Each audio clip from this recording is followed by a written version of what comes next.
Tere, Kati! Tere! Mul on hea meel, et me lõpuks kohtume, sest me oleme nüüd kuu aega tagasi hakanud suhtlema. Ja mul on hea meel, et sind kui sellist tuntud võib-olla sellist otsekohest ja sügavat naist, see on natukene teise vinkli alt või suuna või teistsuguse suuna või mõtte alt täna tahaks öelda intervjueerida. Ma tahaks öelda pigem, et see on selline meie naistevaheline vestlus. Sina arvad, et me oleme suhelnud kuu aega. Tegelikult me oleme Gretega suhelnud vähemalt 1,5 aastat, pigem 2 aastat. Siis kui Grete mulle esimest korda helistas, mina arvasin, et nüüd on jama. Kuna ma tegin 2 aastat tagasi oma õpilastele koolis õppematerjali nartsissismist. Sest seda on nii kohutavalt palju, iga 25 inimene ja siis veel neid kombosid, neid klastereid. Ja ma tahtsin nendele inimestele meie hulgas, kes on ise nartsissistid ja veel enam nendele, kes temaga samas klassis õppides, samas perekonnas on pidevas nüplis, ütleme otse, teha sellise materjali, et me õpime kokku-lahku kirjutamist, õpime komasid, kooloneid, jutumärke. Aga sisu oli niisugune, et materjali nimi on roos, on liilia, on nartsiss. Ehk siis roos on roos, see on niisugune mehelik maailm, kus naine on naine. On liilia, ehk see on siis väike viide kurtisaanide suunal. On nartsiss, on loomulikult siis see kaunis antiik aeg, kus ennast imetlev Adonis meile tuli ja ma otsisin oma hästi mahuka õppematerjali täidiseks inimesi, kes on sellest teemast hästi kirjutanud, kes oskavad nii seest kui väljaspoolt vaadelda kõiki neid praegu rokkivaid psühhopaatia vorme. No neid on jeesukesekene ADH, siis bipolaarsed, 100-soolised isendid su ümber. Siis veel sinna juurde kõikvõimaliku tasandi autistid, ärevused, Noh, ja kui sa ikkagi mitmesaja inimesega töötad päevast päeva ja sa tahad, et tal läheb hästi. Ja sa tahad,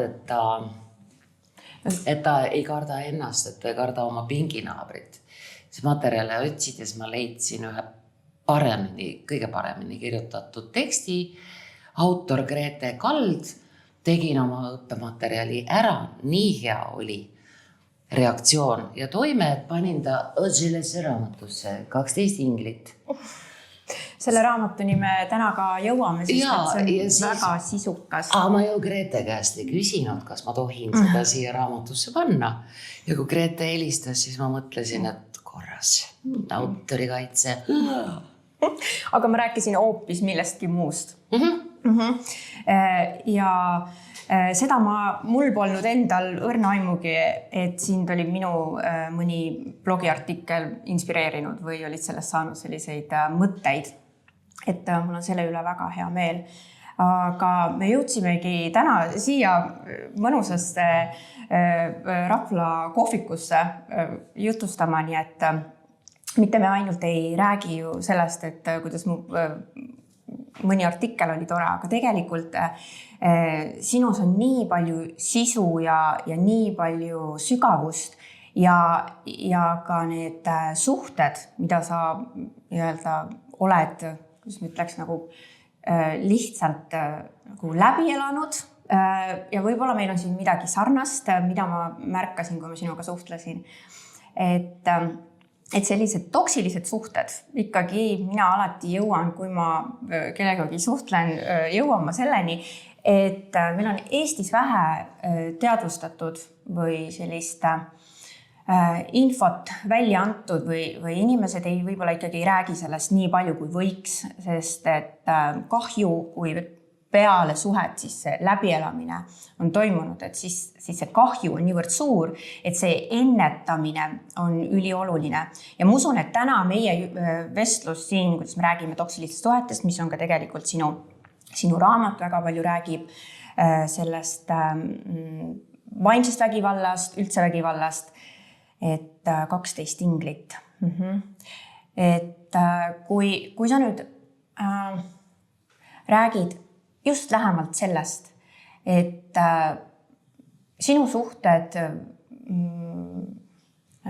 vägivallast, vaimsest vägivallast tegelikult isegi, sest et see füüsiline vägivald on meil Eestis, see on teada, kui seda lüüakse, keegi ütleb, sinikat on näha, aga vaimne vägivald on ikkagi see, millest sa kirjutad siin raamatus nii palju, mida sa oled ise läbi elanud ja minul on sinuga väga tore sellest vestelda, sest et kuulda, mis on sinu mõtted sellest, sest et nii palju, kui ma su raamatut lugesin, ma sain sealt mõtteid, aga ka sinu endaga otse sellest, et kui sul esimese asjana mõtleb, kuidas sa täna ennast tegelikult tunned, nagu täna ja võtta nagu kuklasse seda minu mõtet, et see vaimne vägivald. Täna ma tunnen ennast kohviku Hollywood Riho Sibula toas, nagu ma oleksin saanud kolossaalse kingituse. Valge kala oli lõunaks. Aga jube hea. Aga sinu küsimuse vastus on kurb. Vaata, me kõik arvame ju, et meid väärkoheldakse. Et isa ei tahtnud mind, siis ema tegi mind projektilapsena, kellega isa kätte saada selliseid nõukogude aegseid lõkslapsi on tuhandeid. Sest tol ajal oli kombeks, et ite tegid, siis võtsid nii oli. Aga laps ju teab, et ta on tehtud selleks, et tema isa kinni püüda. Siis see laps terve elu teenib ära õigust olla armastatud. Ta teenib ära kohta päikese all, sest talle vihahoos ema ju ikka kindlasti ütleb ka, et ma oleksin pidanud sinu saamise asemel minema doktorantuuri. Aitäh! No ja mis siis juhtub? Siis hakkab küpses eas see armastust ära teeninud laps ridamisi kordama samu mustreid. Ükskõik, kuidas ta vahetab tantsupartnerit, igal juhul asi päädib selles samas kohas, et armastuse ärateenija on ikka see, kes panustab, teenib, jagab, ükskõik kas see on siis aeg, raha, vaimustus, unistuse poole kulgemine. Ja siis ta ühel hetkel oma vaimustuse pausil, kui tal tekib hetk ringi vaadata, mis toims, siis ta avastab, et ma nagu üksi. Et see lohiseb järel, siis tuleb siuke ja sa lähed minema. Ja järgmine tuleb üllatus, samasugune, et rafineeritum. Sest vaata, universumi töövihikud on ikka 5B ja 7B ja siis doktoriklass ikka ka lõpuks sul emal ei ole, ise teed doktorit, et sul edasi need toksilised suhted maskeeruvad järjest paremini. Aga miks kurb? Üldse mitte sellepärast, et issand, minuga on tehtud kogu aeg. Hoopis selles on point, et neid toksilisi suhteid vedades ja pidades sinust endast saab vähemalt mingil tasandil ka see terrorist, see psühhopaadi mustritega nartsissistlikke võtteid kasutav inimene. YouTube'is ma väga soovitan vaadata, et seal on Chris Rees, Richard Grannon, Dr. Sam Vaknin, seal on Danish Bashir, see on missugune võimas loengute valik. Sulle tehakse hästi selgeks, et mida kauem sa kümbled suhtes psühhopaadiga, seda paremini sa omandad tema võtted enesekaitseks. Aga mida teeb siis sinu toksiline eluarmastus? Ta ütleb, et aga sa oled nartsissist, sa oled psühhopaat, sul on abi vaja, sa oled tema käest õppinud, kuidas ennast kaitsta. Ta on su nii ära lõhkunud, et sa oled tegelikult täiesti mudas. Ja siis ta ülevalt alla näitab, et see on katki, sind on ravida vaja. Aga mina, kommionu, olengi see, kes sind saab aidata nüüd. Kas ta ometi oma valede kose kohina saatel seda ei tunnista, et tema su ära lõhkus. Ta lõhub sind metoodiliselt, ta on su tagalas, ta teab kõiki su õrnu kohti, ta teab kõiki sinu haavatavaimaid saladusi, ta teab, kuidas sind ajada afekti, nii et sa puristad oma energia talle loomise asemel. Sa kastad mingit kaktust, Ta teab, kuidas saada sind rajalt maha niimoodi, et sa selle asemel, et midagi kirjutada, ehitada, laulda, tantsida, istud maha nagu mäksamuelu ja hakkad veini jooma, sest et sa lihtsalt ei oskagi sel hetkel muud teha. Ta valetab su seina külge niimoodi kinni. Sul võivad olla fotodokumendid, nagu Piiagi tuli seda raamatut looma, nii et tal oli selline ikka tonn dokumente kaasas.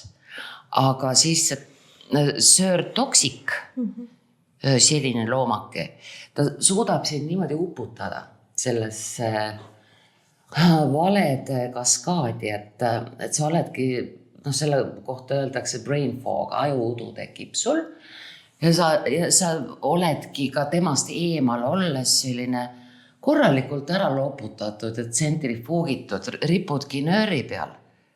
Fakti tead, see ei olnud niimoodi, aga seda on niimoodi rammitud, et sa oled ära pihustunud. Ja sinna juurde siis tuleb gaslighting ja smear campaign, et terve küla ju teab, et ta on nii hurmav. Ta on nii töökas, särav, sarmikas, seksikas, ilus ka veel. Aga kas sa tead, kuidas tal sinuga ei vedanud? Ja siis sa ise mõtled, raisk. Et kui sa räägid imeliselt seda kõike, mis tegelikult ju toimub, aga sa räägidki seda sellises väga teadlikus võtmes, et ma vaatan, et kas sa kogemisnõustamist või see raamat ka toob välja selle, et kas sa pakud ka midagi, sest et kui ma vaatan, et inimene, kes väga hästi teab seda, siis see on väga patt ju jätta see ma saan aru raamatust, aga individuaalselt ka, et inimesed väga tahavad sellistel teemadel, ma lihtsalt terapeudina ise näen, et nad võivad küll minu materjali või podcasti vaadata või lugeda, aga nad tahavad ka seda kinnitust, et küsimust seda vastust, et kas ma olen nartsissist või mis mul viga on. Et ma vaatan ka, et kui sa räägid sellest loost, siis tekib ju endal see küsimus ka selles suhtes olles, et mis mul viga on, et miks ma ikkagi seda armastust kätte ei saa või miks ta mind ei taha või äkki kas ma olen hull, et mina ei näe, kui väga seksikas ja sarmikas ta on, et kas saan aru, sa oled ise sellest väga teadlik ja sa oled selle teekonna läbi teinud, aga kas kuidagi aitad teisi ka selle nõuannete või mõtetega või saab keegi tulla pöörduda su poole? Kingsepp ja liistud ja kõik see, vaata, lugu on selles. Siis, kui Piia Padar tuli oma ülitavalise looga tegelikult, kuidas üks mees kasutas naist ära selleks, et ehitada üles turismitalu, kuidas see naine sai, suguhaigusi, peksa, aborte, sattus pidevalt peale, kuidas armas kaasa pani kliente, et tegelikult see on rusuvalt tavaline lugu. Siis veel rusuvam on see, et kui ema on ametis, on niisuguse häbikaasa ja kahjuisa teenindamisega ametis, siis kõige rohkem saavad kannatada lapsed, sest et see on nii tüüpiline, et sa unustad lapse ära. Tähendab, sa ei unusta, lapsel on kõik esmased vajadused täidetud, Maslow püramiid ei ole õhku lennanud, aga selle asemel, et kuulata, mida su laps tunneb, tahab, kuhu tema tahaks näiteks reisida, mida tema tahaks puhkusel teha, selle asemel sa teed kogu aeg seda, milleks sind kasutab ära see kahjuisa. Ja sa tegelikult oled siis ka oma lastega julm, sest sind on üks. Sa oled nii välja väänatud, sa oled nii ammendatud kõigi nende asjade tegemisega, mida sinult oodatakse. Et sa oledki oma lastega julm. Ja mis puutub teiste nõustamisse, siis raamatu kirjutamisega paralleelselt Piia Padar läbis 4-5 koolitust, 2-3 aastat temal on litsents, tema on kogemusnõustaja. Mina ei saa sellepärast olla kogemusnõustaja. No ühest küljest, et ma olen kirjanik, minu stihia on ikkagi raamatud, teisest küljest 4 aastat nüüd juba õpetaja koolis. Enne seda stuudio noorte õpetaja. Paljud diagnooside ja erivajadustega, mis on võimas. Ja mina olen nagu tite tagumik või siis lilleke, ehk siis mul puuduvad üldse kaitsed ja katted. Kui keegi mulle räägib oma loo koolis, koridoris, telefonis, tänaval või mingisugusel peol, kuhu ma ei läinud ühtegi lugu kuulama, ma läksin peole. Ja siis ma kuulen selle loo ära. See tuleb mulle siia ja igale poole. Sõbrad Anu Pahka ja Evald on õpetanud, kuidas endale kaitse panna, kuidas mitte kõike seda lasta igalt poolt läbi, kuidas mitte võtta seda, mis ei ole mina endale. Aga mul ei ole seda, mul on see connection patoloogiline ja see on välja koolitamatu. Ja samas, kui ma näen seda, et inimesed otsivad seda ühendust ja otsivad seda seotust ja mul on see, siis endas seda välja dresseerida, et vaatasin mind, näed ja, aga ma sind küll ei näe. Ei tahagi. Ma reaalselt ei taha. Ma tahangi näha südamega sind ja Erkit ja tänaval kõndivat loomulikult oma õpilast, tervist. Ehk siis ma tahangi näha südamega. Ja seda sinust igal juhul õhkub. Ja sa ei saa neid asju ühitada, et siit maalt näen südamega, sealt maalt näen nabaga ja siin ma vaatan üldse sabaga. Seda ei juhtu. Et täispakett, ma näen oma õpilasi koolis iga issanda hinge ikkagi siit. Ja eile, kui meil oli riigieksam, 55 minu inimest kirjutas kirjandit, siis teoreetiliselt ma istusin komisjonis, ilusti käed laua peale jälgisin oma inimesi, aga faktiliselt oli mul õhtuks niimoodi käpp maas, et ma ikka andsin kõik ära. Just kui ei teinud mitte midagi. Tead, ole ise nõustaja. Mina pean küll ütlema, et minul on see lihtne, kuna mina olen selle treeninud enda jaoks. Et ma ei võta seda südamesse, ma tulen teraapiaruumist ära ja on teise kliendi ja aitan teist. Et see on lihtsalt, mina olen seda pannud enda puhul tähele, et ma olen seda lihtsalt treeninud. See on treenitav, see ei olnud mul alguses nii, sest et teiste lood olid sellised tõid üles mu enda lugu. Nüüd ma saan väga tugevalt seda eristada enda lugu ja teise lugu ja kuna ma olen seda lihtsalt õppinud ja treeninud, see on selline kasvamise koht olnud minul. et sellepärast ma ilmselt saan seda tööd teha. Ma arvan, muidu ma ei saakski teha samamoodi, et selline teise loo endasse võtmine, siis ma ei saa öösel magada või võtan seda enda õlgadele, et siis see on selline raske. Et sellepärast ma saan seda.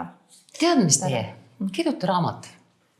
Jaa, see raamatu mõtted on mul 3-4 tükki ja sa väga palju inspireerisid sellega, et ma lugesin seda, et neid lugusid on mul aastas nii palju, nende inimeste lugusid, mis nende nartsissistlike suhete puhul küll tegelikult on, nad on kõik väga sarnased.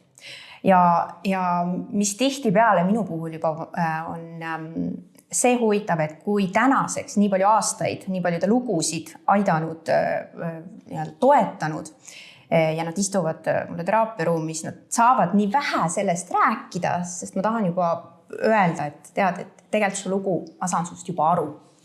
Aga see enam ei olegi oluline, kas ma saan aru, inimesed tahavad rääkida seda lihtsalt mitu teraapiaseanssi ja siis alles, et me läheks selle loo kallale.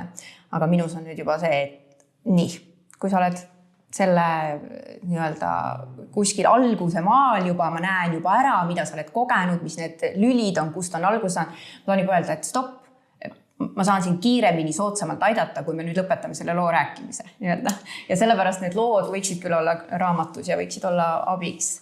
Ja miks on raamatu kirjutamine üks tore asi?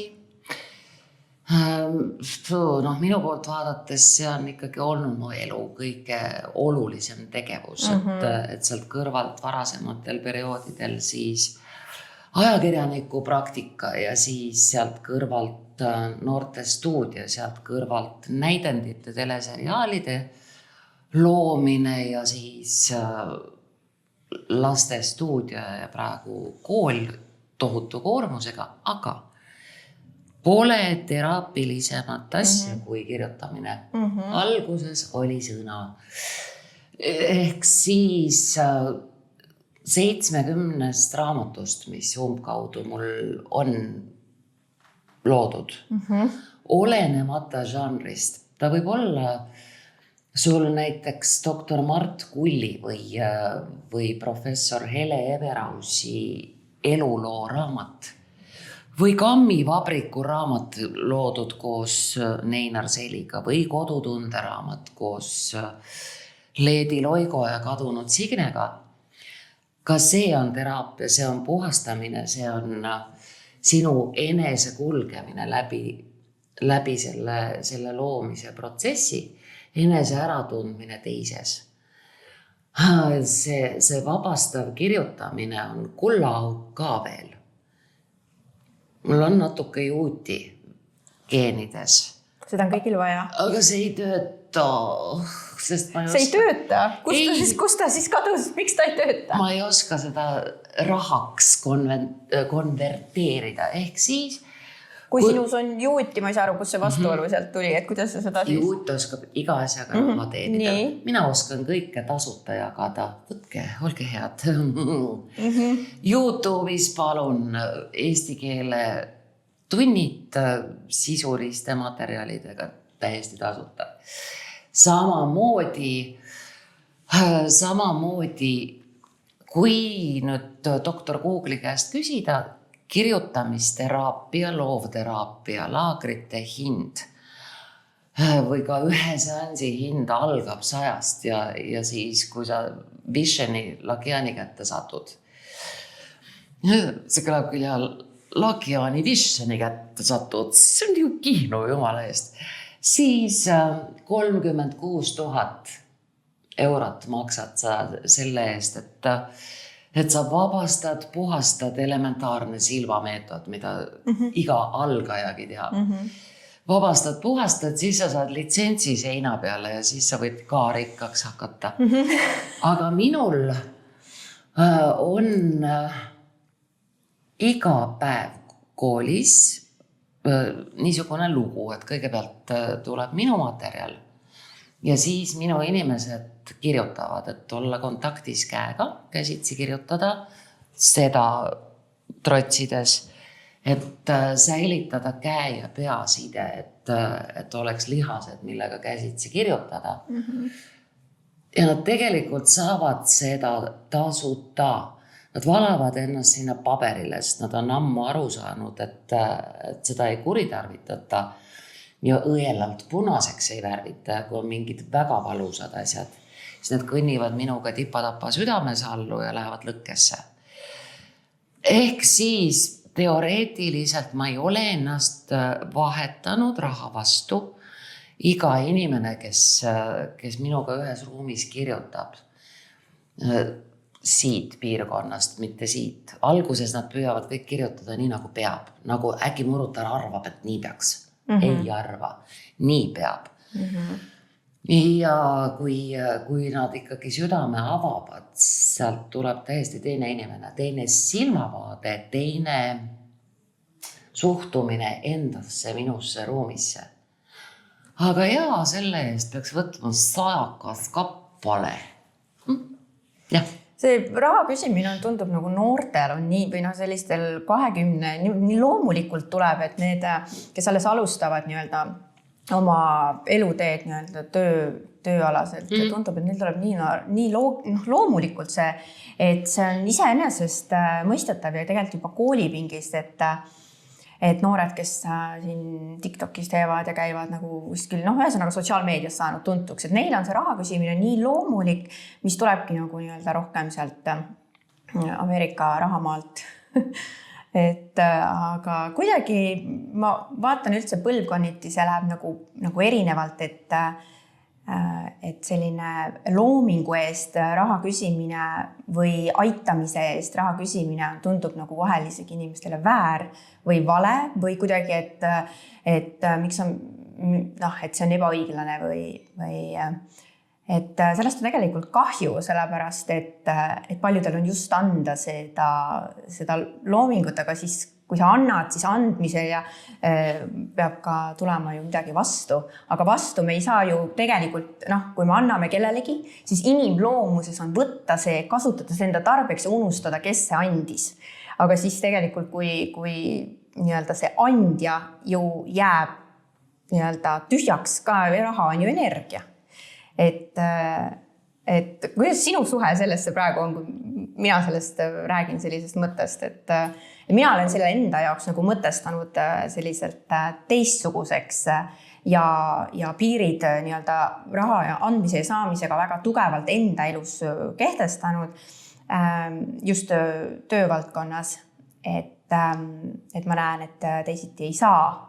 Ja see on, hiljem on see loomulikum olnud, et ma panen tähele, et kuidagi see mõte, mis sul oli, see tegelikult ei aita sind ju. Mis puutub noortesse, siis lisaks töönarkomaanidest vanematele on neid suuresti kasvatanud, meedia neid on suuresti kasvatanud just see egokeskne mentaliteet. Nii et meil on ülihästi trillitud noorte nartsissistide põlvkond. Tal ei olegi olnud mingit katastroofi, nagu näiteks sõja ajal, nagu näiteks küüditamiste puhul, et inimesed läksid nii katki, et nendest endast sai pärast, pendel pihu teise seina ja hästi kägistatud ja vägistatud inimesest kujunes nartsissist, kes oma lapsi sundis niiviisi elama oma unistust. Et lapsel läheks paremini, see on kohustus. Nutad ja oled õnnelik, ma ütlen. Ja siis lõhutakse järgmine põlvkond, kellest tulevad ka nartsissistid, sest see piiritu imetlus, selle katkise emme poolt koos vägivallaga on ülihea retsept nartsissisti tegemiseks. Praeguse põlvkonna noortel on sinna juurde siis veel egomaniakkidest superstaarid eeskujud, siis psühhopaatidest imperaatorid, Putin, Trump, Musk, Mao, you name it, ühesõnaga mingi hullumaja puhvet on sul televiisoris. Ja siis sa vaatad, et niimoodi tohibki, et mingisugune üsna ebaintelligentne punapea, mingi fucking jõmm, igal õhtul uudistes saates ajab sulle paska ja karistamatult, tal on õigus, sest tal on ilgelt raha, ta on Trump tead. Ja tal on õigus iga päev sulle tekitada hirmu, tekitada mõtet, et issand, mis nüüd saab, kas ma jään nüüd Eestisse või ma lähen ära, ja kui ma jään Eestisse, siis kui paksu metsa ma poen ja kui sealt metsast ikkagi mind kätte saadakse, mis minust siis saab, sellist asja sulle tekitatakse. Aga teine asi on see, et need noored näevad, et nii tohibki. Nad näevad, et sa peadki olema selline arrogantne Asperger a la Elon, et öelda, ma tahan seda, ma teen seda, 60 milli läks kaduma, homme teenin uue. Ja mida ütleb sulle järgmisel päeval noor tunnis? Me tegelesime IT noortega, kes lähevad nüüd viimasele kursusele töökohtade otsimisega. Et teeme CV-d, teeme motivatsioonikirja, pitchime, mängime töövestlust ja meie väga tarkade, ägedate inimeste hulgas on mitmeid, kelle jaoks, ühesõnaga ta on juba õpetatud selliseks egotistiks, et ükski ametikoht ei ole tema jaoks piisavalt hea. Küsid, kelleks ta tahtis lapsena saada? Rangijuhiks. Aga saa? Hell no. Siis ütled, et aga piloodiks siis, et tahad liikuda kiiresti kõrgelt. Piloodiks. Hell no. Siis sa küsid, et aga mis sind huvitab? Kasiino, krüpto. Mine siis kasiinosse tööle. Palun, sa oled IT-inimene. Seal Olümpikuski on niisugused töökohad, kus sa haldad kogu seda arvutivõrgustikku. Sa võid veel kodus töötada ka. Töötada või? Hell no! Selge, et ta oskab raha küsida, sest teda vanemad siiamaale peavad üleval. Aga tal, vaata, mis on nartsissisti, katkise inimese tunnus, tühjus. Null. Tal ei ole isiksust, tal ei ole sisu, tal ei ole unistusi, tal on stambid, ta oskab jube hästi rolle mängida, ta teab, mida peaks unistama, siis ta serveerib seda sulle, sina hakkad täitma nagu tema unistust, aga tal ei olegi seda unistust, teda ennast ei ole. Aga siuke helna vend ongi see, kes su käest küsib suvaka summa ju, sellepärast, et sa ei ole tema jaoks miski. Nartsissisti jaoks sina ei ole üldse miski. Nartsissist iial sind ei armasta, ei austa. Ta ei tee sinuga mitte kunagi koostööd. Sa oled lihtsalt mulli teener. Hell no. See on jah, noorte släng, hell no. Selline äge vastus, jah. Sa töötad ja iga päev noortega, et sa saad sealt nii-öelda teadmisi iga päev, kuhu siis meie ühiskond nii-öelda meil Eestis siin kujuneb, on ju, mis see suund on. Et seal jah, sellist empaatiat ma olen tähele pannud, ma ei tea, sina noortega rohkem. Minul on sellises vanus nagu kooli kuni 12. klassini ikkagi noori on vähem. Teraapias ma mõtlen. Et see kujuneb kuidagi selliseks, võiks pakkuda siin empaatia nii palju väiksem ja kuidagi see maailma, see võim ja raha ongi olulised ja nüüd ju ei ole vaja väga palju suhelda ka tegelikult, et kui varem nagu inimesed sattusidki võib-olla psühhopaatide ja nartsissistide ohvriks läbi suhtlemise, siis paljud on tõesti noored öelnud, et ma ei tea, ma ei vajagi, mul ei olegi vaja mingit suhet ja kui ma tahan, siis ma võtan korraks selline nagu robotlikkus võib-olla või selline mentaliteet, kuhu tegelikult tänapäeval näiteks, kui sina räägid emotsionaalse ja sügava ja tundliku inimesena, siis seda justkui kui vaadata, mina vaatan nagu terapeudina seda tasakaalu, et võiks natukene inimesena, kel me oleme nagu nartsissistlikest suhetest olnud kahjustatud, meil on just vaja seda nartsissistlikku poolt endale, mingis osas seda isekust, natukene sellist külmust, ükskõiksust mingites valdkondades, et suuta siin nagu olla sellisel keskteel või tulla toime olukordades, kus, et mitte uuesti sattuda selliste keerulisse suhetesse, sest et need lõhuvad meid, on ju. Siis ma vaatan, et mulle tundub, ma saan noortega rohkem koos, mulle tundub, et need noored nagu on rohkem just nagu selle teises äärmuses, selles nartsissistlikus poolest, mis just enne ka välja tõid. Aga kuhu me jõuame niimoodi? Mul pärast viimasest abielust väljumist oli üks proov, üks abitu katse leida kõrvale inimest, kellega veestelda, kujutad sa ette, kellega koos käia kontserdil, teatris, metsas purjetamas. Ja kõigi karakteristikute järgi justkui ilmus peaaegu sobiv isend. Ehk siis tegemist oli supernartsissistiga, vaata mida intelligentsem. Seda paremini ta töötab välja oma fassaadi.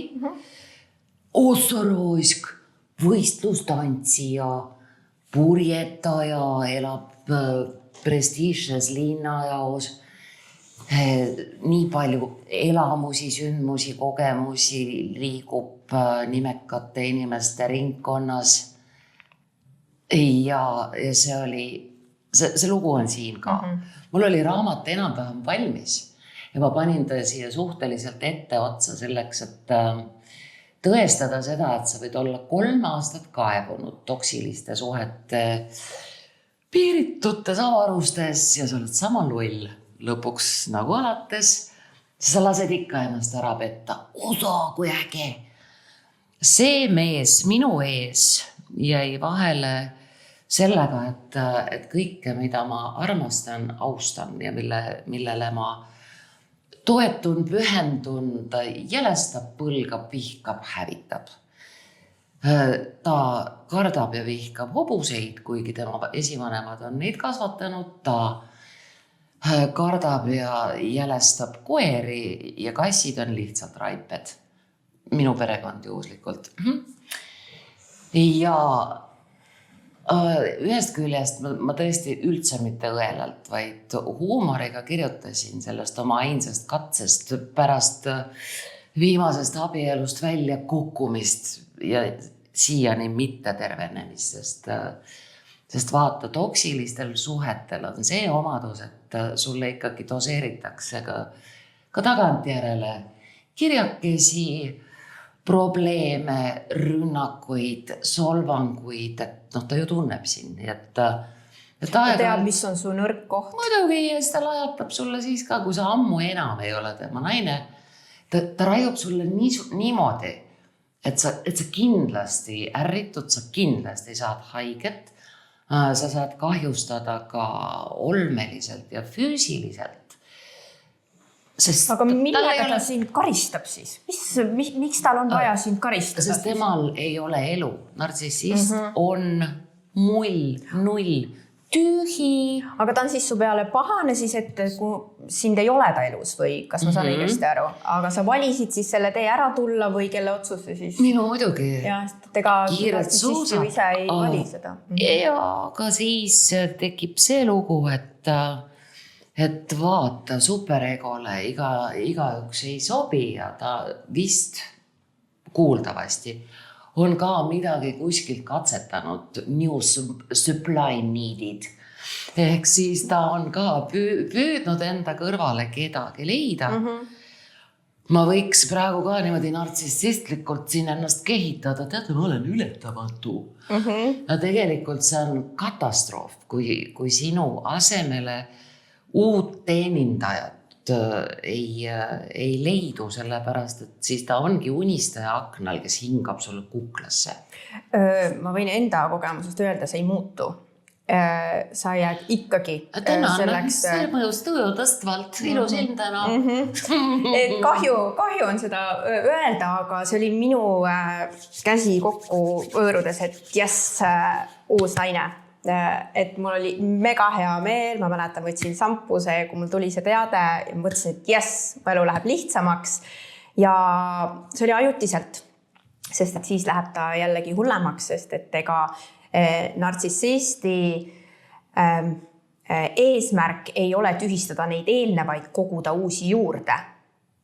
See on minu kogemus ja ega ta eesmärk ei ole siis mõelda, et jess, et mul on nüüd äge, mul on ka tore, et ma võin selle eelmise lasta nagu lahti. Ei, ma karistan seda eelmist edasi sellega, et ta nii-öelda jättis mind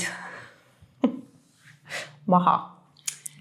Chris Rees on täpselt see, mul on igaks elujuhtumiks oma YouTube'i tüüp selles mõttes, et juhul, kui ma ei saa täpselt aru, mis asja see psühhopaat minust jälle tahab, miks ta jälle mu aia maha sõitis, miks ta jälle saatis mingisugused japa kaebekirjad kuhugi, miks?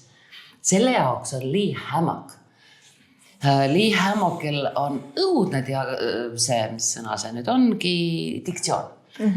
Ta on ise diagnosed, ühesõnaga ta on kliiniline NPD, nartsissistlik psüühiline disorder ja tema vaatleb asja seest poolt meeste rahvana, ehk siis tema elukutse on saanud seespoolt väljapoole missioon, et ta kirjeldab täpselt, mida nartsissist sellisel puhul mõtleb, miks ta jääbki sind kogu aeg karistama, kuigi tal nagu on kõik olemas, tal on ka kevad, tal on ka ümmargune pall pealkirjaga maailm, mine rända, rõõmusta. Ta hingab sulle kuklasse, sest et kuidas sa tohid rõõmus olla? Oda, mis auto sulle praegu väravasse tuli? Armuke, jah? Pojal on uus auto, ei ole mage. Selge, ma tulen siis murutraktoriga täpselt su pikniku platsi kõrvale. See on see, ja seda sulle Lee Hammock seletab nii hästi lahti. Sinu juhtumi puhul on abiks doktor Chris Rees. Ta on sügavalt religioosne mutt. Sa oled mulle neid saatnud. See on see blondu, kes on nii äge naine, kes sulle täpselt kirjeldab, et sa arvad, et sa jagad ümbruskaudsete inimestega rõõmu oma uuest raamatust, oma mingist edusammust, aukirjast, tiitlist, sa tahad kellegagi koos rõõmustada. Siis annaks Jumal, et sa ei vali rõõmustamise partneriks nartsissisti, kes sind igal juhul selle eest karistab. Tal tuleb küll hästi toresid ja naeratus. Siukse asja ehitab sulle küll. Aga selja taga mõtleb sellele, et sa tegelikult näed seda molli muutust. Vaatad korraks taha. Ma mõtlen, see on tead nagu Melania Trump, eks ju, kes on korduvalt tabatud mehe kõrval. Ja siis ta arvab, et keegi ei näe. Ja sama juhtub nartsissistiga. Ta saab teada, et sa said millegagi hakkama, sa oled rõõmus, yes. Ja siis sa olid piisavalt lollakas, et temaga seda jagada. Oi, palju õnne. Ja siis saab püha Jumal, mis siis algab. See karistuste kanonaad, see sinu tühistamine, siis kindlalt hakkab nartsissist sellest suurest õnnest sinu pärast rohkem jooma, kui ta niikuinii joob. Ja rohkem igale poole helistama ja kirjutama, rebima ja kleepima, kui ta niikuinii teeb. Ja siis ta siin nii kaua künnab, küünistab, tühistab ja lõhub. Rõõmust pole enam midagi rääkida, edaspidi sa lihtsalt tead, et sa Jumala pärast kuskil välja ei tuleks, et issand, ma sain nüüd, näed siin Riho Sibul on saanud presidendi teenete märgi, et issand Jumal, kui ma juhtun ka saama, Alar, teeme salaja, on ju. et sa jumala pärast sellega vahele. Et tegelikult sa jääd tema küüsi sisse ka sellises mõttes, et sa ei saa edasi areneda või vähemalt nagu näidata välja, et sa pead nagu hoidma madalat profiili selleks, et mitte saada karistada. Ta lõhub, sest nartsissist, mida sulle räägib ka Chris Rees, tema sees on 5-11 teemonit. Need tema enda isiksuse asemel, seda ei ole. Ja ta kõnnib ringi nagu teemonite hotell. Tema isiksuse asemel on teemonid, ta oma mugavuse, ta oma näilise fa-fa nimel on sõlminud lepingus saatanaga, ta majutab hulgi, ta on nagu hotell. Ja see, mille eest ta saab oma mugavused, oma ninnu-nännu mõnusa vedela elu. Ta saab selle eest, et ta teisi inimesi hävitab. Nartsissistil on kohustus saatana ees, see on üldse tema ainus kohustus, aga see on meeldiv, sest nartsissist on evil, ta on õel, ta on kuri, ta on pahatahtlik, kade. Ja ta naudib seda oma ainsat kohustust. Järjest inimesi kustutada, hävitada, tehtud. Elasin nagu tõsine sida peal. Minu mure on täitsa see, et hullem veel nende teemonite väljatulek on siis, kui nad tarvitavad aineid ja kanepit või muid aineid, et see on see, mis tekitab neid paranoiasid ja kõike veel juurde. Et need teemonid võivad siis minna veel laiahaardelisemaks või veel tugevamaks, julgemaks, kuna nad saavad iga kord astuda kellestki üle, siis need tundub, et neil ei ole piire ja nemad võivadki seda teha, eks maailm oma ette mingil hetkel paneb need piirid, et ega ükski puu ei kasva taevasse, aga nende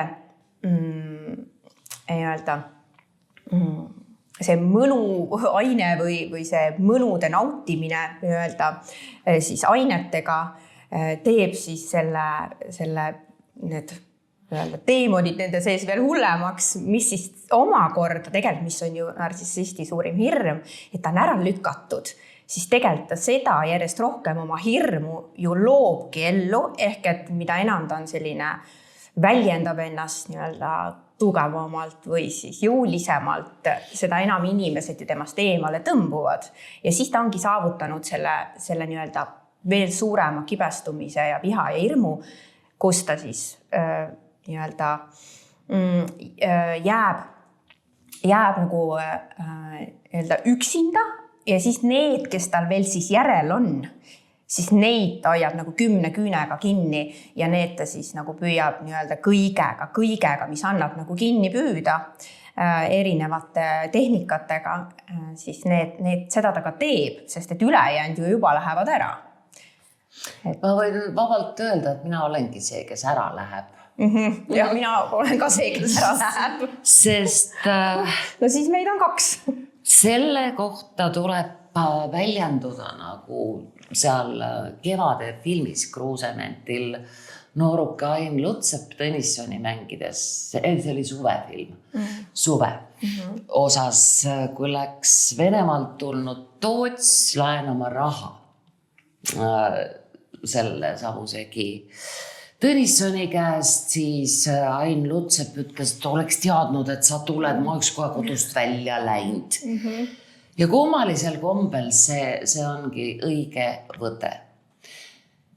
Mina ei ole tarvitanud narkootikume, mis on viga, sest tegelikult on ju see lugu, et kui sa tahad teada, mis sinu suhtlemispartneriga toimub, kuidas saab olla nii, et kõik asjad keerduvad täpselt tagurpidi? Kuidas saab olla niimoodi, et see japa, tuulu-puuluulu päriselt usub seda kaameli ila, mida ta ajab ja levitab igale poole? Kuidas saab olla niimoodi, et ta arvabki, et ongi asjad täpselt teistpidi. No idee poolest tark inimene prooviks järele, prooviks kanepit, ma olen korra teinud, ei mõjunud. Ayahuascat olen korra proovinud, öö otsa koristasin teiste järel ja siis ei ole tarvitanud kokaiini. Neid on kõik juba uusi juurde ka tulnud, mida meie ei tea. LSD-si ega kokaiinisi pole kasutanud, lihtsalt zero. Ja sellepärast ongi niimoodi, et kuna ma ei saa aru laksu all inimesest. Ma saan küll kohe aru, eks, kui inimene on võtune või laksu all. Nii palju saan aru, et öelda, et üks asi tuli vahele, aga tegelikult sa ei saa ja ei pea ja ei tohigi ühtegi asja arutada inimesega, kes on hai või lihtsalt kännis. See ei vii kuhugi, sa küll ühe korra sa kuulad ära, kuidas see asi näeb välja pilvepiirilt. No aga palju sa seda siis kuulad? Üks kord on huvitav, informatiivne, aga nii nagu ühe ja sama diagnoosiga inimesed sarnanevad. Ka inimese leelo lennus olles tegelikult teisele ei ole huvitav, see on sama. Eriti kui on tegemist lihtsalt joodikuga. Siis ta kogu aeg kaebab üles mingeid nagu sõjaveteran Velike ja Lukjal, kuna ta elus ei toimu midagi. 0. Elu ei ole. Siis ta kaebab üles oma kannatusi teismeeas, oma kangelastegusid 20-ndates, oma hurmavat vastupandamatust 30-ndates ja ühtlasi siis viimase 10 puhul, kuna teda ei ole. Siis ta kaevab sind kogu aeg, aga sa tegid seda, siis on kõik ümbritsevad inimesed, sinu armukesed. Sa tegid seda, sa panid toda, sa vihkad inimesi, sa teed näo, et sa neid armastad, tegelikult sa vihkad inimesi ja loomi sa ka ei salli. Sa sadismist hoiad enda lähedal loomi, et neid piinata, siis tuleb siuke asi. Aga see tuleb üks kord, see tuleb teine kord. Siis sa blokid ta ära Gmailis, aga Gmail raibe on niimoodi sul konstrueeritud, et sa ei saa lõplikult blokkida, ta saadab sul spämmi. Spämm paneb sulle sinna kõrval riba peale punase hüüumärgi, sa teed arvuti lahti ja siis sa vaatad, üldiselt vilumus aitab saavutada selle, et sa vaatad ära, mis teema on. Tilit. Aga siia jääb mingi... Mu vanim poeg Richard ikka siis sellistel puhkudel tuletab meelde, pane see sõrm ja pöial kokku ja lase niimoodi minna siis see, mis sind ei teeni, mis ei ole sinu oma. Saada tagasi. Läheb mööda tund aega, su töölaua kõrvale ilmub punane hüüumärk. No kui palju sa võid seda siis teha, vähemalt narkari puhul? Vist on pilt huvitavam ja kirjum. No ma ei suhtle lihtsalt selles seisundis inimestega. Aga joodiku puhul see on igav. See on rusuvalt madal energeetikas, sama. Siis tuleb SMS-t otsitud teemal, eks, et äkki ta kuidagi saaks su enda juurde, et saaksin tühjaks teha. Siis tuleb, eks ju, lausa telefoni kõne. Poodi on vaja minna, ei sa sõita ise ju. Ja see jätkub, kordub ja sa muudku teed piu-pau, selle asemel, et elada oma elu ja olla õnnelik. Kui kaua aega tagasi sa lahku läksid? 4 saab suvel. Ja te elate siis kuidagi lähestikku või et te jäite nagu lähestikku, et siis selle... Jaa, see on nii arendav, sest vaadake töövihiku ülesanded siiski edasi jõudnutele siin meil käsil. Kusjuures ma tean, miks on naiste vanglas naised. Sellepärast, et niisugune niisugune sadistlik psühhopaat trigerdab sind. No vaata, sa kustutad neile talle, ilus ilm, täna näeb ardid siin ja, aga kuskil ju sul see kammertoon kogu aeg saeb. Sul kogu aeg saeb see fakt, et kui sa jalutad oma majast autosse, et siis sulle hingatakse kuklasse. Sa tuled poest, siis sa üritad niimoodi saada oma uksest sisse, et ta jumala pärast ei näeks, et sul on toidukott. Kuidas sul tohib raha olla? Ilma minuta ja sööd ka veel. Mingi jõle koer on sul ka paela otsas. Siuke asi käib sulle kogu aeg kuklasse, no? Ja sa ei saa kunagi valmis. Sest sa neelad küll järjest pikemad perioodid. No, kõigepealt, kui sa lähed lahku, siis nädalas korra sul kannatus katkeb. Sa tead, et sul on režiim go no contact, aga sa rühid ikka sinna, et see asi korda ajada. Ja oled pärast tühi nagu mitte miski. Siis sul see periood pikeneb 2 kuud lausa, aga 3. kuul ta leiab ikka mingi niisuguse koha. Ja kui minu ülilähedane sugulane suri väga kiiresti vähki ja selle peale mu eks, kes tegelikult ikkagi teatud seisundites siiani ei saa aru, et me oleme lahus. Sest aeg seisab, vaata, kui sind ei ole. Sa jäid seisma sinna, kus oli see, kelle energiast sa millegi laadne toode olid. Et sa oledki seal, mis vahepeal juhtus? Üldine mällar, täielik mäluauk päriselt. Teda nii kaua saagis, mõnitas, uuristas mu hõimu kaotust, et ma läksin tema juurde ja eranditult kõik tema kuriteoriistad ehk siis monitorid, klaviatuur, tuhatoos, viinapudel, kõik ma tema suunas lennutasin. Aga seesugused lödipüksid on hästi osavad, kui on vaja ennast päästa. Ükskõik, kas sul on vaja päästa ennast mendi käest, see flirtitakse vagaseks. Või on sul vaja ennast päästa mingite seaduste eest. Ametnik lihtsalt pihustatakse selle hurmava karismaga. Ja siis... Ja siis sa jääd seal oma häälega nii-öelda vaikseks, et sa ei saa keegi jusugi. Nagu see ainus, kes saab asjadest teistmoodi aru. Ja siis see peegeldus mujalt on siis see, et kas sul on jaksu võidelda või seal nii-öelda välja tuua see raske teema või siis sa jäädki oma ette, sest et inimesed tihti vaatavad, et sa oled ise hull, eks ole. Ja siis sa lähed kinni ka. Sest tegelikult mul kogu see asi algaski ju sellest, et Harku naiste vanglas, kui ma tegin osalusvaatlust toona selle ajakirjale Favoriit, ma istusin nädal aega seal kinni, õmblesin koos naistega päkkaviku mütse ja padjapüüre.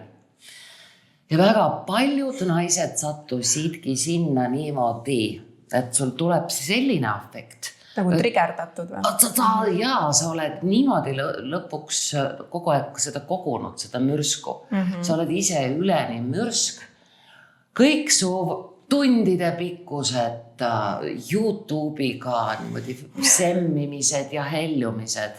Nagu poleks olnudki. Sest sul on silme eest must. Sul on silme eest must ja sa oled niisuguses afektis.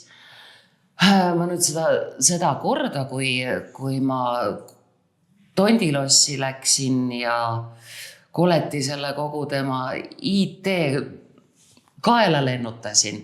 Ma ise vaatasin kõrvalt, see oli päev enne matust, et ma ennast vaatasin kõrvalt, kusjuures mulle veel tol hetkel tundus ka, et mu kõrval on see kadunuke, kelle lõputu mõnitamine, eks ju, niimoodi sita keema ajas. Ja sel samal ajal ma teda loobin asjadega ja ise mõtlen, et appi ja kui see lödipüks ei oleks suutnud ära vingerdada nende lendavate monitoride eest. Ja kui ma oleksin ta kasti visanud, see on inimene on üks õrn ese. Sellise saasta pärast vangi minna. Ei 7 aastat Tiibetis ja kõik siis need Pastor Raave Patarei vanglas kõige suuremad ärkamised ja märkamised. Tänan, ei. Mul on Eesti-nimelises huvitavas konstruktsioonis piisavalt huvitav. Ma ei pea selleks minema vanglasse. See oli juba ära. Aga ma tean, kui kergesti see juhtub. Et siin niimoodi saetakse, et sa neelad. Siis mõnikord, issand jumal, kui õudne, siis võtad napsi, et oleks jumala pärast asi pehmendatud ja siis sa oled vapsi avitu, sest et ta on täis, sa oled vintis jubea. Niimoodi ei ahata üldse ühtegi asja.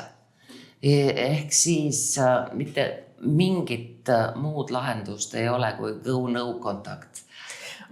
Mulle hirmsasti meeldis, mul on väga keeruline seda sõna välja öelda selliselt, et ma saan öelda, et ma olen õppinud propendama nüüd seda vaja olnud, sest see on oluline selline eneseväljendus mingitel hetkedel, kus teist sõna ei ole lihtsalt. Ja kui ma kuulan sind praegu, siis mul tuleb hästi meelde sinu raamatust siit see väljend, mis lihtsalt sobib nii ideaalselt selle sinu emotsionaalse... Tuleb see välja. Mul on väga keeruline nii-öelda alati, aga ma tean seda, et teraapiaruumides ma olen juba nii palju osavam sellest, kus ma inimestele pean ütlema välja. Ma olen inimestele öelnud välja, et aga kui sa oled praegu vihane, et mida sa siis, kuidas sa seda nimetaksid, et inimestel tuleb see nii raskelt. Sul ei tule üldse. Ja mul on seda nii raskelt tulnud, eriti see, et aga mind tohutult inspireeris see sinu otsene ja konkreetne väljendusviis, mis võttis lihtsalt kokku kogu sinu praegu hetkese sellise kogemuse ja selle väsimuse ja kurnatuse sellise isiku ees, et oled. Tuli ära. Ja ei punasta ka rikutud naine, ma ütlen. Minuga oli see lugu, et ma võtsin su komplimendi praegu rõõmuga endale, aga tegelikult see oli Pia Padari üks kiri, mis oligi selle raamatu käivitaja. Ja, see on hästi heast, et siis kui ma selle lahti võtsin... Võin sellega kõndide korral niimoodi. Ja, panen selle pildi ka kuskile üles sellest, et see on nii hea, mis võttis kokku nagu kogu selle nii-öelda vägivalla seal taga, mis on nii nagu selline manipuleeriv ja selline kaval, et see on lihtsalt, seda isegi nagu sõna nartsissist või nartsissism üldse on kuidagi selline ilus sõna, aga see ütleb ikka konkreetselt ära eesti keeles, kellega meil on tegu. See raamat ongi meil Piaga sellepärast juba hästi tasakaalus. Pia maatüdrukuna, vabrikutöölisena, bensiinijaama tüdrukuna, sealt edasi turismitalu perenaisena annabki seda vürtsi, seda haiget saanud talutütrekese nivood, mis on südant lõhestav. Praegune Pia on keegi teine, sest et ta on nüüd pealinna energiates hästi paigas, hästi koolitatud ja see on üks uus Pia, aga siis minu poolt on tulnud siia kõik need lood vaata, mille puhul sa ütled, et 300-250 on ühesugused, ongi. Et ma olen neid küll värvilisemaks võbanud, koloriiti lisanud selles mõttes, et siin on rokkar ja siin on sõjaväelane ja keda iganes. Aga tegelikult ongi need ühesugused lood. See ongi point. ja ühtlasi siis maailma ajaloost, klassikast intelligentsel tasandil. Tekstid on siin ka minu poolt, tähendab ikkagi haritud inimene. No asi peab olema tasakaalus, siis ta annab igale lugejale midagi, et naabri Meeta saab sealt lugeda, et ja ma olen kannatanud oma Osvaldi olemise välja. Miks? Nemad said ära mindud, mida mina kannatan. Aga samas saab ka proua akadeemik vaadata, et odot, meil siin ikkagi La Traviata Violetta, eks juba meie eelkäijana oli see, kelle peal jalgu pühiti, et naised aitab. Ja üldse peaks aitama ruttu sellepärast, et alla 3-4 aasta sa ei tervene. Erinevad allikad ütlevad, et see kuldne kesktee on 7 aastat. Et siis sa tervened, aga see on eeldusel, et kogu aeg juurde ei tule. Jah, et seal on see oskus mitte neid juurde toota endale, neid suhteid ja osata neid nii-öelda läbi näha. Aga see on ka eeldus selleks, et on no contact, sest et kui see kontakt kogu aeg uuesti tuleb soola uuesti niimoodi ja noaga niimoodi surutakse seda haava. Et selline ühtepidi, mida ma näengi siin, on selline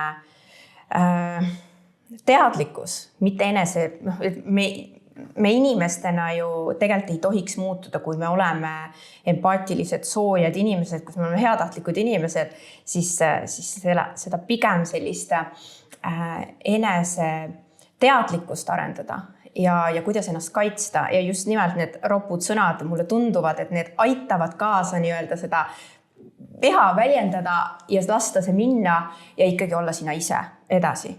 Aga see vestlus või suhtlemine või lasta ennast trigerdada, see ongi näiteks minu teraapiaruumides inimeste see mõte, et lõpetada see ikkagi enda sees ära.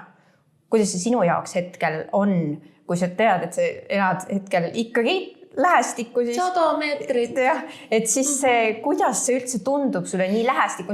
Mina olen oma klientidele välja toonud, et alati, et kui me räägime, et kui kaugel keegi elab kellestki või siis ma näen, et see lähestikku elamine on just selline miinus koht seal, et kuidas... Tead sa, oletame, et ma annan alla, ei joo mürgikarikat põhjani, jätan selle õppetüüki pooleli ja põgenen näiteks ekvaatorile, mida ma võiksin teha homme, sest mu poeg on seal missioonil ja seal on täiesti olemas kool, kuhu ma võiksin minna õpetajaks, seal on majake, kuhu ma võiksin kolida, hobused lennukisse ja auf Wiedersehen, aga vaata, kui väike asi on maa. Ma võin minna topeltpalgaga Narva ka eesti keele õpetajaks. Hariduskopter kutsub sinna. Võimalus on Aafrikasse minna või kuhu iganes. Ma jõuan kohale. Mul on uus elu. Mul on uus maja. Ma olen uues koolis õpetaja. Ma teen arvuti lahti. Spämm! Siis ma lähen oma uute õpilaste juurde, et tere, on nad siis Narvas või Tungamos. Hello, priveetsik. Oi, hallo. Jah. Saad aru, mul absoluutselt kogu see mööbeldamine ei tasu ära. Oma loodud muinasmaast loobumine. Ma ei ole mitte klammerdunud, aga ma olen selle 8 hektari puhastamisel, kodustamisel, hooldamisel. Ikkagi 8 aastat panustanud. Kui ma lähen ära, see on tagasi loodus, putked, möllud, loodusel ei ole midagi häda. Loodus on väga rahul ja täga, aga ikkagi see on püha paik. Vaat nii lihtne on. Minule meeldib muinasjutt sellest, et minul on kohustused selle koha ees. ilgelt töömahukad ja üliõnnelikuks tegevad. Ja siis ma lihtsalt loobun, lasen jalga, põgenen. Kusjuures üks variant on siis see, et jälle spämm, jälle hallo. Aga teine variant on see, et ma lõpetan ära Eestis, kõik lähen minema sinna Aafrikasse või Narva, mis ka ei ole Eesti. Ja siis järgmisel päeval ta sureb maha. Sest tegelikult maks on nagunii juba paranormaalselt vastu pidanud. Ja sa kujuta ette nüüd siis minu olukorda kogu minu hea südamlikkuse juures. Ma ei suuda kurvastada selle pärast, et ta ära suri. Ma kurvastan selle pärast. Mida asja ma siin Narvas nüüd siis teen? Et see elumuutus on ikkagi nagu keeruline sellises kohas teha, kus sul on üles ehitatud midagi. Ja siis... See challenge on niivõrd suurem või nagu ikkagi keerulisem kui on lähestikku, et kaugemalt tundub see challenge nagu lihtsam. Ta jah, Narva ei tule mu aeda maha sõitma.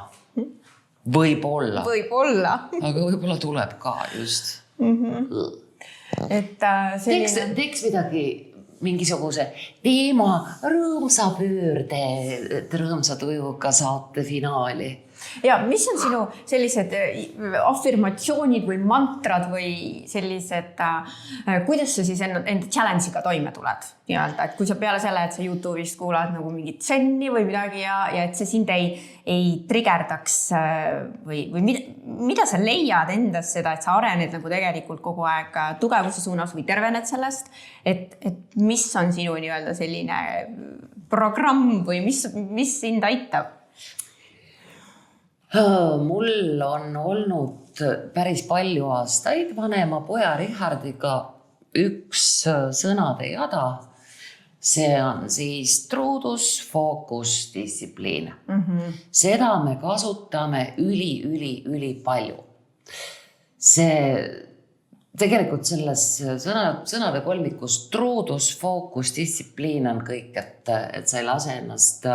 Enda suhtes siis truu? Ja ka oma pühendumisele, missioonile, õpilastele, lastele, kellele iganes. See on truudus. Fookus on see, et las see spämm olla, mul on fookus. Ja distsipliin on see, et tõenäoliselt näiteks praegu koju minnes ma tahaksin visata nagu kirjamark või päevakoer ennast päikese kätte, aga ma lähen tegelikult teenindama minitraktorid, kellega me teeme platsi talve äärel puhtaks. Ja kui ma juba astun selle traktori järel ja Hannoga arutan, mis kuhu, see on väga peene. Aga see esimene hetk, ma tahaks mõnulida. Aga praegu ei saa. Et see on olnud palju aastaid. Siis on üks sõna, mida ma kordan iga päev suurusjärk 1000 korda vist. Rahu. Kas see aitab sind? Täiega. Ta viib sind nagu fookusesse. Ja, see veenab mind väga hästi. See panebki mind nagu just praegu... Rahu. Ehk siis ükskõik, kas ma sain mingi nõmeda kirja rahu või siis asjad kuhjuvad, et siit tuli see. Truuduse, fookuse, distsipliiniga on praegu asjad kehvasti. Rahu. Ja kuidas see rahu sulle päriselt tuleb? Tee üks tegu. Astu uksest välja, õue. Iga ilmaga ükskõik missugune padukas on, ükskõik mis külmakraadid on meil kuusikul ikka on neid rohkem kui teistel, tähendab, jah. Ja siis sa mine õue. Kui sa oled täitsa pöördes, siis ära jumala pärast hobuse juurde mine, sest hobune võtab kõik endasse ja ta saab haiget. Et kui sa kasutad hobust liiga julmalt, eks ju, maanduseks, rahustamiseks, laadimiseks, ta annab sulle kõik, aga ta teeb seda iseenda arvelt. Ja mul on õnneks Vigala jõgi ja mul on õnneks mingisugune füüsiline töö enda jaoks alati valmis pandud, ükskõik kas siis sõnniku viskamine või millegi tassimine, puhastamine, parandamine õues. Vot see on see, kus on rahu. ja veel niisuguse emaliku tooniga tuleb seda ka endale öelda, rahu. See on nagu sisemine lapsevanem siis. Jaa. Tuletab sulle meelde. Just. See on nagu justkui see, mis ma just enne, kui sa rääkisid, mõtlesin selle peale, et kus see jutt meil alguses sai sellest, et lapsepõlvest, eks ole, et see fookus ongi läinud siis kellegile teisele, oodates kellegil teiselt meile mingisugust sellist, just seesama, et keegi teine toodab meile need samad tunded, mida me tegelikult nartsissistlikest suhetest välja tulles õpime ise endale looma. Et just nimelt, et kui meil on fookus siis sellel, kes me ise oleme, mida me soovime teha, mis meile annab energiat, kust me saame energiat võtta, see kõik on enne läinud ju nartsissistlikus suhtes sellele isikule, Vampiirile. Ja see vampiir või teda annab nimetada, ütleme, erinevate nimedega. Ja vampiir on jah, väga hea nimi.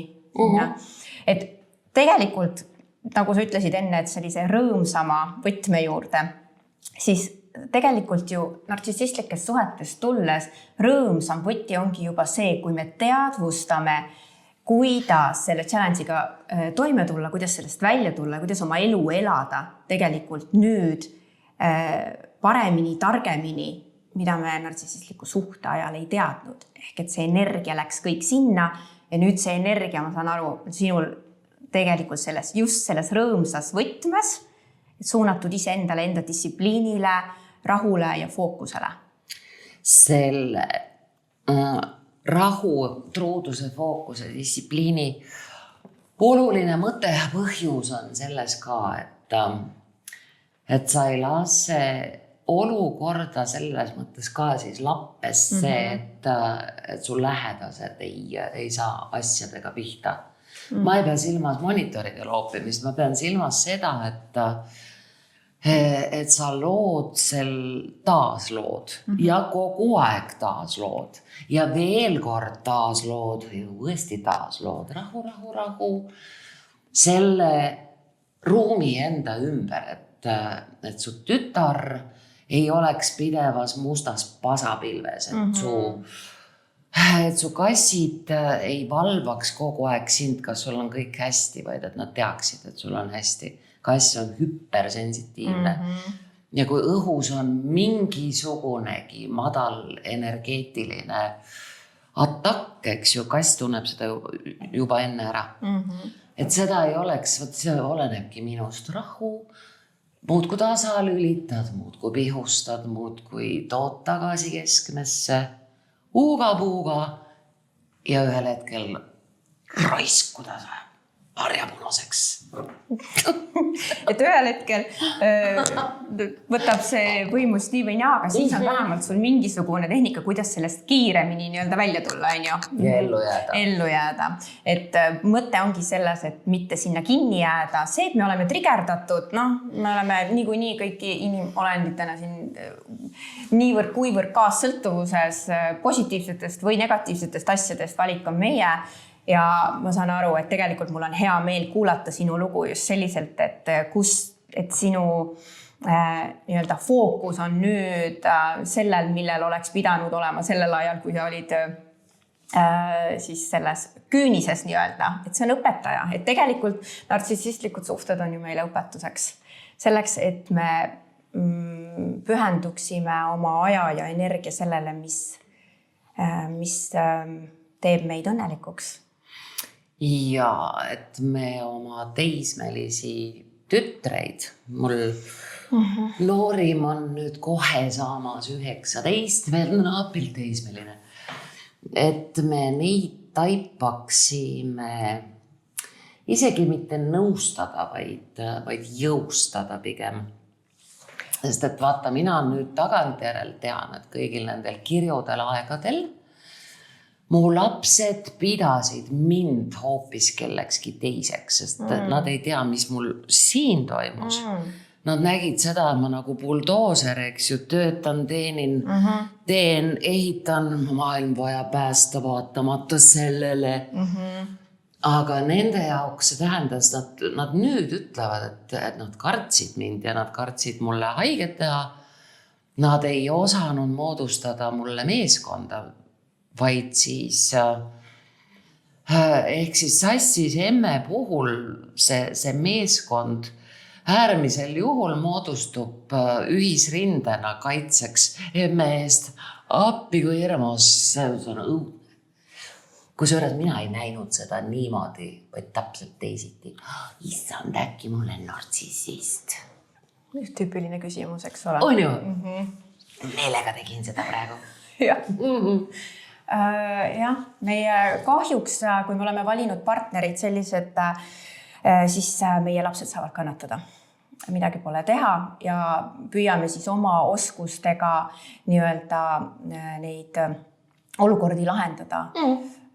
Selliselt, mismoodi siis hetkel on parim ja eriti kui on tegu teismelistega, siis see on keeruline, kui toimub ju tihti lastes ka nii-öelda segadus, mis on õige, mis on vale ja kui dominantsem pool siis suudab selle manipuleerimistehnikatega seal ära veenda teismelise ja nii edasi. Ehk teab selles, niikuinii meil lapsed väga sageli, on ju 2 varianti, üks on see, et ta võtab sama mustri ja teine on, et ta protestiks on täpselt vastassuunda. Olgu see sama muster, olgu see vastassuund, aga vähemalt lasta sai kaasa varaks. Selle teadmise, et inimesed on olemas. Ja selle teadmise, missuguste võimalike partnerite puhul öelda hell no. Jah, just see oleks küll, tuleks kasuks. Lähme koju. Jah, nüüd ongi just hea aeg meil tegelikult ju tänaseks lõpetada. Me võime ju alati edasi rääkida, et sinuga oli väga tore, sind on nii tore kuulata ja need kirjud näited või sellised sinu kogemused, et need on kindlasti inspiratsiooniks kõigile, kes meid kuulavad, et paneme YouTube'i ja mõnda teise kanalisse ka üles selle, et teised saavad ka osa sellest, sest mis saakski olla rohkem suurem väärtus, kui seda ei ole mitte meie enda kogemuse jagamine. Nii nagu raamatki siin hea näide. Eks see ole rubriigist, ärge kodus seda järele tähke. See on täpselt see. Suured tänud sulle ja sullegi. Kui keegi tunneb, et see lugu inspireeris, mis Kati rääkis, mida mina rääkisin, sul on jagada enda lugu, siis kirjuta mulle ja vaatame, kuidas me saame sinu loo esile tõsta, sind aidata ja toetada. Kirjuta mulle gretekald.com, kirjutan selle kuskile siia juurde ka, et sinu lugu on sama oluline nagu meie lood.